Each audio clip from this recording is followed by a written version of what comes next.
साल 1979 में चीन की सरकार ने चीन में one family one child policy लागू की थी। इस पॉलिसी के तहत चीन के किसी भी इंसान को एक से ज़्यादा बच्चे पैदा करने की इजाज़त नहीं थी। अगर कोई एक से ज़्यादा बच्चा पैदा करता तो उसे सज़ा दी जाती थी।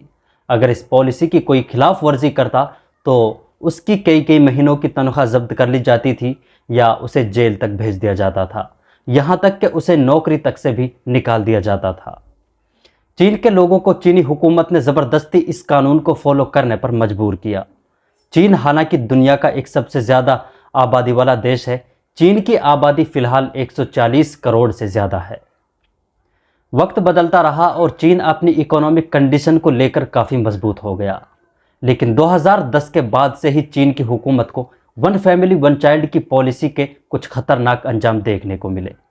जैसे लोगों ने लड़कियों के बजाय लड़कों को तरजीह देनी शुरू कर दी, जिसकी वजह से बहुत सी लड़कियों को कई महीनों तक का अबॉर्शन यानी हमल तक भी गिराया जाने लगा। बहुत सी ऐसी रिपोर्ट्स सामने आई थी कि जब किसी कपल को हमल के बारे में ये पता चल जाता था कि वो लड़की है तो वो अबॉर्शन करा देते थे। इसी तरह तब तक वो हमल को गिराने वाले काम को अंजाम देते रहते जब तक उन्हें लड़के की जानकारी ना मिल जाती थी। चीन की एक रिपोर्ट के मुताबिक तकरीबन 3 करोड़ लड़कियों की पैदाइश रोक दी गई थी। बहुत से मर्द शादी से महरूम होने लगे थे। बूढ़े लोगों की तादाद बढ़ने लगी और बच्चे और नौजवानों की तादाद में बहुत ज़्यादा गिरावट देखी गई। ये आंकड़े चीनी हुकूमत के लिए बहुत परेशान करने वाले थे। घर के एक नौजवान पर इतना ज़्यादा बोझ बढ़ गया कि एक नौजवान को अपने पेरेंट्स और अपने दादा दादी सभी का ख्याल रखना पड़ता था। बहुत से पेरेंट्स को ओल्ड एज होम्स या तनहा ज़िंदगी गुजारने पर मजबूर होना पड़ता है। नौजवानों की कम आबादी की वजह से एक बड़े मुल्क में नौजवानों की ज़िंदगी बहुत ज़्यादा बिजी हो चुकी है, जिन्हें सरकारी या प्राइवेट कंपनीज़ की तरफ से काम की वजह से उनके ऊपर ये प्रेशर डाला जाता है कि वो अपने ऑफिस में ज़्यादा वक्त बिताएं। लोगों की ज़िंदगी इस पॉलिसी की वजह से चीन के लोगों की ज़िंदगी बेहद मुश्किल बनी हुई है। चाइनीज़ गवर्नमेंट के मुताबिक ये घटती हुई चीन की बर्थ रेट मुल्क के लिए भी बहुत ज़्यादा खतरा बन सकता है। चीन के अलावा इस प्रॉब्लम का सामना जापान जैसे मुल्क भी कर रहे हैं। चीनी हुकूमत ने one family one child policy का अंजाम भुगतने के बाद साल 2016 में इस पॉलिसी को ख़त्म करके चीन के लोगों को 2 बच्चों की इजाज़त दे दी थी। बच्चों की इजाज़त के बाद भी चीन के बर्थ रेट में ज़्यादा असर नहीं देखने को मिला। ज़्यादातर लोग बच्चा पैदा करने पर राज़ी ना हो सके। लोगों को अकेला ज़िंदगी गुजारने की लत से लग चुकी है। बहुत से लोग यहाँ ऐसे हैं जो शादी ही नहीं करना चाहते। कुछ लड़के और लड़कियाँ ऐसे हैं जो एक भी बच्चा पैदा नहीं करना चाहते। द इकोनॉमिस्ट इंटेलिजेंस यूनिट की प्रिंसिपल इकोनॉमिस्ट यूसो ने बताया था कि 2 बच्चों की पॉलिसी का असर सिर्फ 2 सालों तक ही देखने को मिला था, लेकिन इसके बाद फिर से ये बर्थ रेट पहले से भी ज़्यादा डाउन होने लगा है। हालात ये हो गए कि सरकार की तरफ से छूट मिलने के बावजूद भी लोग परिवार को बढ़ाना नहीं चाहते। लोग छोटी फैमिली के आदी हो चुके हैं। 2022 में चीनी हुकूमत ने मजबूरन लोगों को 3 बच्चे पैदा करने की इजाज़त दे दी। सरकार की तरफ से चीन के लोगों को 3 बच्चे पैदा करने के लिए हौसला अफजाई भी की जाने लगी। चीनी हुकूमत ने 3 बच्चे पैदा करने वाले लोगों पर इनाम भी रखे, लेकिन अभी तक भी चीनी हुकूमत इसमें कामयाब होती हुई नहीं दिखी है।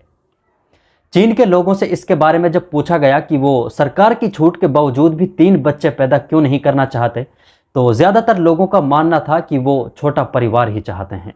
लोगों की राय जानने के दौरान बहुत से लोगों की ऐसी राय भी देखने को मिली जिनमें कुछ लोग ऐसे भी थे जो या तो शादी नहीं करना चाहते थे या बच्चा पैदा करना नहीं चाहते थे, जो कि चीनी हुकूमत के लिए ऐसे वक्त में एक बहुत बड़ी चुनौती है। एक रिपोर्ट में बताया गया था कि बहुत से लोग ऐसे हैं जिनकी पीढ़ियां भी ख़त्म हो चुकी हैं। बहुत से लोग बहन भाई और दूसरे रिश्तों से बिल्कुल महरूम हो चुके हैं। उन्हें छोटे परिवार में रहने की आदत पड़ चुकी है। ज़्यादातर लोग अपनी ज़िंदगी अकेला गुजारना चाहते हैं।